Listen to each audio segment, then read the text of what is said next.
السلام علیکم ورحمۃ اللہ وبرکاتہ۔ کیا غسل کرنے سے وضو ہو جاتا ہے؟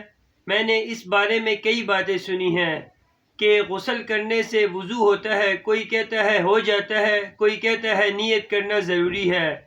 اس کی وضاحت فرمائیں فضل اللہ صاحب صوابی سے۔ دیکھیں، وضو میں 4 اعضاء کا دھونا ضروری ہے۔ نمبر 1، چہرے کا پیشانی سے لے کر ٹھوڈی کے نیچے تک، اور ایک کان کی لو سے لے کر دوسرے کان کی لو تک۔ نمبر 2، ہاتھوں کو کونیوں سمیت دھونا۔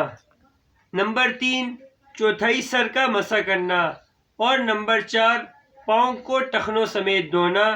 یہ وضو کے 4 فرائض ہیں۔ تو غسل کے دوران اگر یہ 4 اعضاء آپ کے دھل گئے تو آپ کا آٹومیٹکلی آپ کا وضو ہو جائے گا۔ تو یہ ہے اصل بات، غسل سے پہلے وضو کرنا یہ سنت ہے۔ لیکن اگر آپ نے اس پر عمل نہیں کیا اور اپنے جسم پر پانی بہا دیا تو پھر بھی آپ کا وضو آٹومیٹکلی ہو جائے گا، دوبارہ وضو کرنے کی ضرورت نہیں ہے۔ صبح جاگنے کے بعد ہاتھ دھونے کا شرعی حکم کیا ہے؟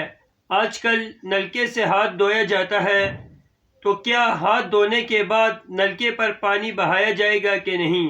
مسز عبدالرزاق نے برما سے سوال کیا ہے۔ رسول اللہ صلی اللہ علیہ وسلم نے فرمایا، اذا استيقظ احدكم من منامه فلا يغمسن يده في الاناء حتى يغسلها 3 فانه لا يدري اين باتت يده۔ جب تم میں سے کوئی شخص نیند سے جاگے تو اپنے ہاتھوں کو ہرگز برتن میں نہ ڈالے یہاں تک کہ وہ اپنے ہاتھوں کو 3 بار دھو لے، کیونکہ اس کو پتہ نہیں ہے کہ اس کے ہاتھوں نے رات کہاں گزاری ہے، کیونکہ ہاتھوں پر گندگی بھی لگ سکتی ہے۔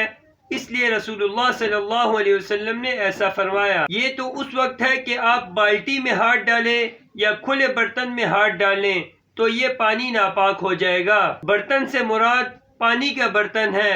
اگر جیسے آج کل نلکے سے ہاتھ دھویا جاتا ہے تو یہ بہت اچھا اور بہتر ہے۔ باقی جو سوال آپ نے پوچھا کہ نلکے کے اوپر پانی بہانا، تو نلکے کے اوپر پانی بہانا کوئی ضروری نہیں ہے، لیکن اگر آپ بہا لیں تو اس سے آپ کا وہم دور ہو جائے گا۔ وما علینا الا البلاغ المبین۔